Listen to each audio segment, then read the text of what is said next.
नमस्ते मित्रों, मैं आशीष। बात करेंगे ध्यान के संबंध में।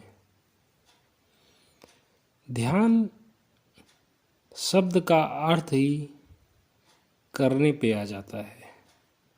सदा से लोगों का जोर करने पे रहा है। कोई भी साधक जब ध्यान के प्रयोग में तत्पर होता है तो सबसे पहला प्रश्न उठता है, करें क्या। ध्यान को करने से जोड़ लिया जाता है।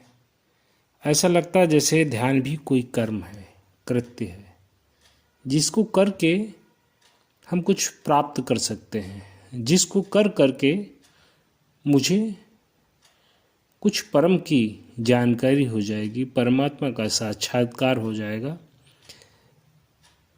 लेकिन शब्दों का यही रूप है, समाज की यही व्याख्या है, हर चीज़ करके पाने की कोशिश। और जन्म जन्मांतर से यही सीखा है कि कुछ करके कुछ पाया जाता है। तो शब्दों की यही समझ है और शब्दों की यही पकड़ है कि व्यक्ति को यही बताया जाता है कि ध्यान को करना है। और हमेशा से इन्हीं बातों में साधक उलझा रहता है कि कुछ करना है, कोई विधि करनी है, कोई तरीका करना है जिससे मैं ध्यान को उपलब्ध हो जाऊंगा, आत्म साक्षात्कार कर लूँगा। लेकिन मेरे अनुभव में मैंने जो जाना, कर करके देख लिया, और करने से जो न हुआ वो बिना किए हो जाता है। लेकिन ध्यान रहे, ये बिना किए का मतलब फिर एक कर्म न बन जाए कि मन तो सदा चालाकी का काम करता है। मन बड़ा चालाक है, अपनी चालाकी हर जगह लगा देता है। ऐसा ना हो कि कुछ न करना भी मन का एक खेल बन जाए और कुछ न करने पे जोर मन का रहे। तो ध्यान का मतलब ये नहीं कि मुझे कुछ करना है, कुछ न करना भी मन का खेल न रहे। हमें जीवन को सुगमता से जीना है। हमें जीवन को अपने उद्देश्य में जीना है।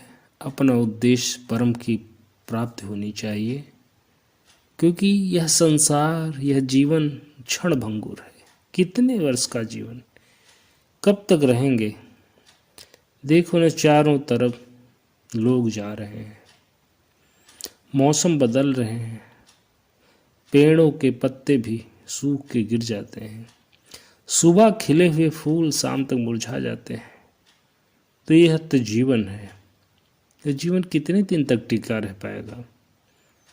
और ये इंसान के बस का भी नहीं कि वो कुछ कर पाए। जो क्षण जा रहा है वो जा रहा है, उसको रोका भी नहीं जा सकता और कोई कारण भी नहीं है रोकने का, क्योंकि जो जल नदी में बह रहा है वो यात्रा पे है, समुद्र के, वो पहुंचने के लिए है।